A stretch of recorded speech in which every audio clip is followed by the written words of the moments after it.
야 이게 개꿀잼이에요. 아저씨들이 연쇄살인범들인지 테러범들인지 어떻게 알아요? 그냥 텍스트로 체포영장 집행했고 압수수색영장 동시에 집행했잖아. 그래서 뭐 황교안이 뭐라 그랬다 이렇게 보면 안 돼. 야 이게 개꿀잼이에요. 황교안 몇몇 지지자들이 아저씨들이 연쇄살인범인지 뭐저 테러범인지 어떻게 알아요? 포리스 대 적정이던데. 아니 왜 이러는 거야? 아니 본인 인생에 가깝지 않아? 명색이 국무총리까지 권한대행까지 했다는 사람이 조사받을 가는 순간까지 저는 지금 미친 개와 싸우고 있습니다. 끌려가면 나는 지금 미친 개와 싸우고 있... 지금 야당 대표라는 인간은 우리가 황교안이다. 아저씨들이 연쇄살인범들인지 테러범들인지 어떻게 알아요? 이거는요 유튜브나 이걸 좀 보셔야 돼요. 네네. 이게 그냥 텍스트로 예. 체포영장 집행했고 압수수색영장 동시에 집행했잖아. 그래서 뭐 황교안이 뭐라 그랬다 이렇게 보면 안 돼. 네. 영상을 봐야 됩니다. 네. 야 이게 개꿀잼이에요. 아니 다 이게 해가지고 폴리스 돼 있거든. 예. 황교안 몇몇 지지자들이 네. 아저씨들이 연쇄살인범인지 뭐저 테러범인지 어떻게 알아요? 폴리스 대 적정이던데. 그리고 현행범으로 체포됐습니다. 적어도 네. 국무총리를 아 체포됐군요. 아니 왜냐면 국무집행 관련해서 아니 왜 이러는 거야? 아니 본인 인생에 가깝지 않아? 아 왜 이렇게 써 인생을? 아니, 저 사람들은 그렇다 치고 명색이 국무총리까지 권한대행까지 했다는 사람이 잡혀 들어가는 순간에도 조사받으러 가는 순간까지 저는 지금 미친 개와 싸우고 있습니다. 결국에는 네. 특검팀하고 경찰이 예. 도어락 있잖아. 예. 따고 들어. 왜 이런 일이 나 겪고 법무부 장관의 국무총리의 대통령 권한대행까지 했던 사람이 이러고 있어. 근데 잡혀갈 때 모습은 약간 옛날 가로세로 연구소 잡혀갈 꼬리 때랑 내린 비슷하네. 거지. 아니 그 걔도 라이브 켜놓고 슈퍼챗 받으려고 라이브 아, 켜놓고 잡혀갔잖아. 밖에 문 두드리고 있으려고 이러면서. 근데 황교안도 약간 꼴이 비슷하네 꼴이 지금. 비슷이야. 똑같네. 끌려가면 나는 지금 미친 개와 싸우고 있다. 아 그리고 지금 야당 대표라는 인간은 우리가 황교안이다. 아니 나는 진짜 장동혁이 이해가 안 가. 이건 문제될 것 같아. 장동혁은 진짜 이해가 안 가는 게 누가 보고 저기 뭐야 황교안이 국민의힘인 줄 알겠어. 이 사람 자기가 당 이상한 거 만들었잖아. 다른 당 대표입니다 지금. 무슨 당이지? 당 이름이? 뭐 당 이름도 희한한 거 있어 뭐. 그리고 어제 장동혁이 국회 앞에서 그거 하면서 이 대장동 항소포기 이거를 덮기 위해서 황교안을 체포했다는 거야. 그 무슨 소리야? 황교안 야 그 전부터 체포하려고 지금 했는데 지가 지금 거부해가지고 체포 시도가 그 전에 먼저 있었다고. 문 따고 들어갔는데.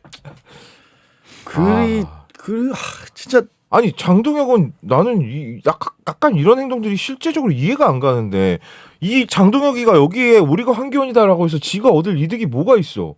모르겠어. 부정선거춤까지 껴안겠다는 거야? 지금 그런 거야 이제. 내란 선동에 이건 동조하는 행위 아니야? 우리가 황교안이다 이거는. 그러니까. 그리고 황교안 지금 전 총리 같은 경우에는 그날 당일날 밤에 그렇게 뭐 저기 체포해라 뭐 저 한동훈이랑 다 잡아가더라 이렇게 부추겼던 거 말고도 가장 결정적인 부분으로 지금 의심받는 부분은 서울지방습격의 배후이 있다는 거야. 서울지방법원. 그게 뭐 어떤 뭐 예를 들어서 메시지를 누구에게 보냈다든가 이런 내용 나오면 실형이야. 그러니까요. 이건 실형이야. 최소 3년짜리야. 그런 사람을 우리가 같이 교도소 들어가시게요. 판사 출신이신데. 아 그리고 저는 어제 판사 출신 교도소 들어가면 그거 제가 혹시 마지막 이미지 있지 않습니까? 황교안 전 총리는 자신의 그 인생을 예언을 했습니다. 자서전을 냈거든요. 네. 제목이 나는 죄인입니다.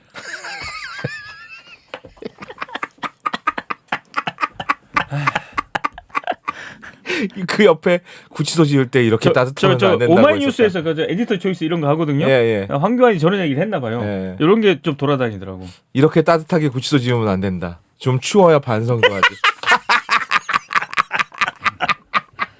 그대로 애들이 좀 난방 꺼!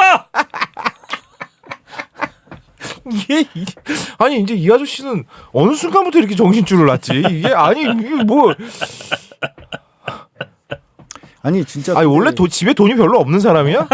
아니 황교안 원래 부자 아니야? 아니 국무총리까지 있으면 그래도 좀 있을 거 아니야. 아 이렇게까지 해서 돈을 벌어야 돼? 몰라. 아 진짜.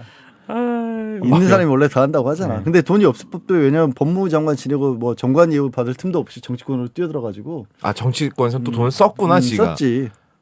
그리고 장동혁뿐만이 아니라 지금 저 JTBC에서 잘 보도를 했는데 서부지방법원 때 잘 정리했더라고. 윤석열 체포 그 방해할 때 이럴 때 국민의힘 인간들이 나서서 했던 것들을 보면 이 당은 진짜로 이제는 뇌란 정당이라는 말을 피할 수가 없어요. 자 일단 황교안은 이거는 폭동이 아니라 의거라는 말을 서부지방법원 했고요. 무례 변론한다고 걸려 해서. 이거. 그러니까 그 걔네들이 서부지방법원에 들어가서 막 쳐 부시고 때려 부수고 그러니까. 막 판사 끌어내려고 할 때 영상이 다 찍혔어. 네, 그 영상 정말 생생한 영상이 많아요. 네. 그걸 가지고 의거라고 무려 표현을 했고요. 국민의힘 서천호는 야 이것도 영상 다 찍혔습니다. 예, 공수처 선관위 헌법재판소 불법과 파행을 자행하고 있다. 모두 때려 부셔야 된다. 공수처 선관위 헌법재판소 다 헌법기관들이에요. 네. 이거 다 때려 부셔야 돼. 이거 내란 선동이야. 내란 선동이고 윤상현은 뭐라 그랬어요? 자, 3대 검은 카르텔을 까부셔야 우리가 성스러운 전쟁에서 승리한다. 그러니까 이게 지난 1월 4일 날 마이크 작반 얘기였어요. 예, 그렇습니다. 사법부하고 맞서 싸워야 된다. 그리고 여기에 절대로 빠지지 않는 놈이 있죠. 근데 김세희 뜬금없이. 진짜 문제가 심각해요. 네. 당일에 내란이 발생한 당일에 이게 방송에다가 네.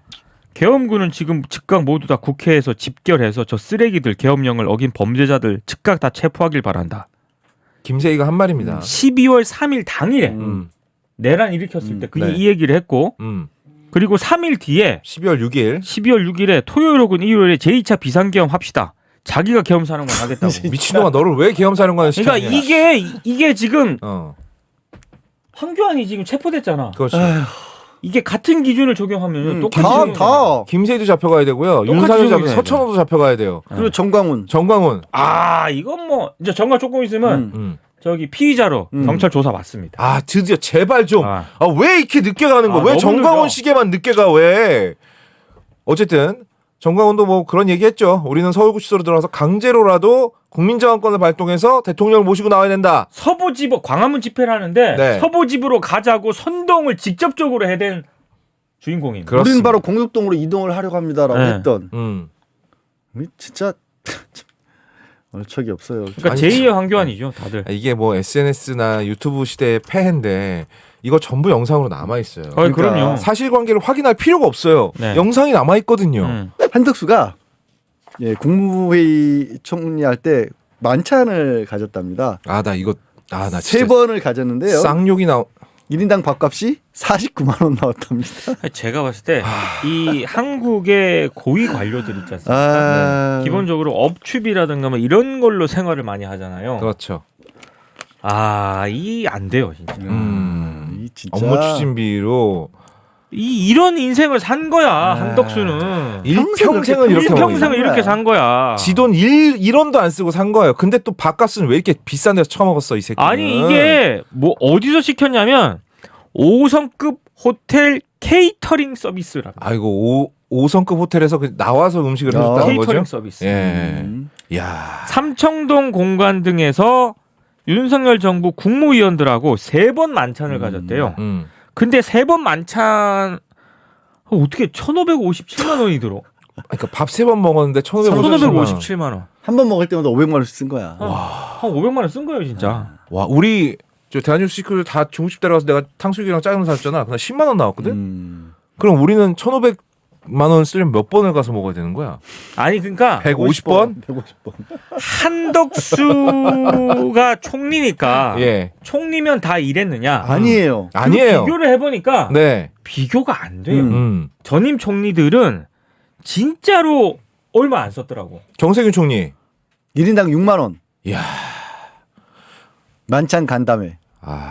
그리고 이낙연, 엄중 이낙연 두 차례에 걸쳐서 삼청동 공간에서 퇴임 장관단 만찬을 했는데 한 번은 29만 원, 한 번은 41만 원. 전체가 전체가. 1인당이 아니라 엄중하게 전체가. 쓰셨네. 전체가. 그리고 김부겸 전 총리. 야 여기는 9만 원 썼어. 야, 9만 원이요? 국무위원들하고 만찬하는데. 그러니까 밖에서 대충 뭐 간식 정도 되는 거 사와가지고 뭐 칼국수 뭐 왕만두 이런 거 사왔구나. 그런 거야 그런 거. 그래서 비교를 해봐도 한덕수가 너무 많이 썼잖아. 그러니까 역대 총리를 또 이렇게 쫙 봤다. 황교안이 네. 걸려요. 2017년에 국무위원 10명하고 또 만찬을 했대. 국무위원 17명. 근데 244만 원이 쓰였거든. 좀 많잖아. 네. 봤더니 여기도 케이터링 서비스 1인당 14만 원. 2017년하고 2023년이니까 물가 등등을 고려하면은요. 한 20만 원 썼다는 얘기겠지. 그래도. 이게 한 1인당 20만 원 넘어가요. 지금. 넘어가는 거예요. 한 24만 원 정도 되겠다. 그러니까 한덕수하고 황교안만 똑같아. 호텔 케이터링 서비스였어. 진짜 지랄. 그러니까 업추비로 인생 사는 이놈들. 네. 이놈들 진짜 안 돼. 진짜. 이거는 지 돈으로 다 내게 해야 돼. 이 정도면은. 만약에 지 돈으로 사는 거면 호텔 케이터링 서비스 불렀겠냐고. 못 부르지. 떡볶이 처먹었겠지. 이씨. 짜장면 먹으라 그렇게. 그러니까. 떡볶이도 아까워 이 새끼 입에 들어가는 건. 진짜 참. 존나 열받네 진짜. 너무 열받네. 어떻게 하면은 형은 일생에 가장 비싸게 쓴 밥값이 얼마예요? 왜? 응. 글쎄 한 1인분에 한 10만 원 이런 거 쓰는. 형 모든 인생을 통틀어서. 그러니까 1인당 한 그렇지 그 정도 1인분에 10만 원 15만 원. 형수님한테 호텔에서 밥 한 번 안 사줬어요? 좀 더 비싼 거. 그게 한 15만 원 하지 않을 것 같은데? 10만 원 15만 원. 왜 이렇게 조심스럽지 갑자기? 뭐가 지금 기억이 막 엉키나 지금? 미치콘지. 무지하게 지금. 누구였더라? 누구였더라? 아니 이거 나는 기억 못하고 형수가 기억하면 큰일 나는데 이거. 그러니까 술값은 많이 써봤는데 술값은 비싼 게 많이 써봤지. 술값은 뭐 비싼 술은 비싸니까. 근데 밥값은 그렇게 비싼 거를 쓴 것 같지는 않은데 1인당 치면은. 우리 땡구리 형은 나는 우리 장관님 모시고 뭐 이렇게 스페셜한 기념 이런 거에 저는 많이 썼죠. 많이 썼습니까? 일단 우리 집 식구들은 먹는 걸 별로 안 좋아해. 그러니까 호텔에서 예. 일단 점심과 런치와 디너가 차이가 많이 납니다. 많이 그렇죠. 디너가 비싸죠. 디너로 가지 않습니까? 그러면은 꽤 나옵니다. 아니야, 근데 마지막이랄 거 아니고 그래도 마지막으로 갔는데 그때만 해도 이게 그 2020 코로나 직전에 갔던 것 같다. 그때만 해도 호텔 디너도 한 15만 원 했던 것 같은데. 호텔 그러니까 어떤 호텔인지에 따라 조금씩 달라요. 다르죠. 네. 예. 무슨 호텔 간 거야? 좋은 데 갔어. 좋은 데 좀 가. 좋은 데 갔어. 저는 하여튼 저희 장관님한테 디너 뭐 이런 거 해가지고 그래도 한 30만 원 넘게 1인당? 예. 쓴 적이 있는 것 같아요. 제가 진짜 살면서 처음으로 돈 좀 잘 벌기 시작했을 때 이제 좀 어깨 좀 올라가잖아요. 여자친구 데리고 호텔에서 전망 좋은 데서 이제 코스를 한번 먹은 적이 있어요. 근데 그때 내가 인당 나도 한 30만 원 정도 써본 것 같은데 정말 맛이 없었어 음식이. 정말 너무 맛이 없어갖고 중간에 피시앤칩스가 나왔거든. 그것만 맛있더라고. 야 이거 진짜 이런 것도 아무나 먹는 거 아니구나. 근데 이 싸구려 입맛에는 이 고급 음식들이 안 맞아. 나는 그냥 가봐 파스타, 뭐 스테이크 이런 거 나올 줄 알았거든. 아니야. 막 요리사가 이름 붙인 막 기기묘묘한 음식들이 나오는데 맛을 1도 모르겠어. 그러니까 이게 그 비싼 데 가면 그 특징이 있잖아.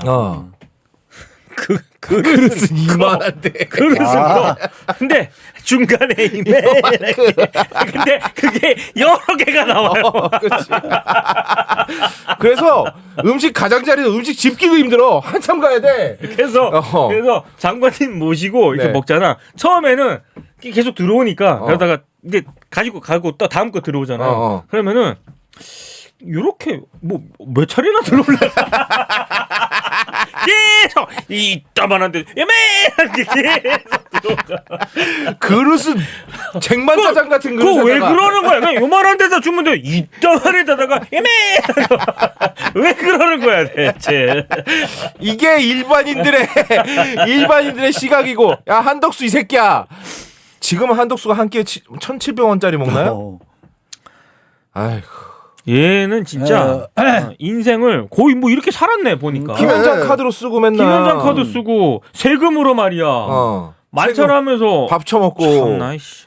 윤석열 옆에 붙어가지고 비싼 술 처먹고 그러니까 그래요. 그래서 하여튼 한덕수는 그래서 아까 잠깐 얘기한 것처럼 내년에 1월에 바로 선거를 하기로 확정을 했습니다. 얘는 이진관 부장은 정확하게 얘기를 했어요. 비상계엄 1년 돼가는데 빨리 해야 된다. 그렇죠. 했고 그리고 아까 얘기한 것처럼 윤석열이랑 저기 안 나오면 불수석 사유서 내고 김용현도 구인영장 발부하겠다고 했습니다. 나는 재산 몰수도 해야 된다고 보거든요. 왜냐하면 남은 가족들이 말이에요. 한덕수 덕분에 잘 먹고 잘 산다 이런 생각하면서 막 존경받는 아버지로 남을 거 아닙니까? 어쨌든 집안에서는 네. 난 그 꼬라지 보기 싫어요. 그렇죠. 패가 망신이라는 말이 뭐예요? 집안 망신도 같이 시켜야죠. 그렇죠. 이런 놈은 돈도 다 뺏어야 돼. 그나마 한덕수는 자식이 없어. 이런 씨.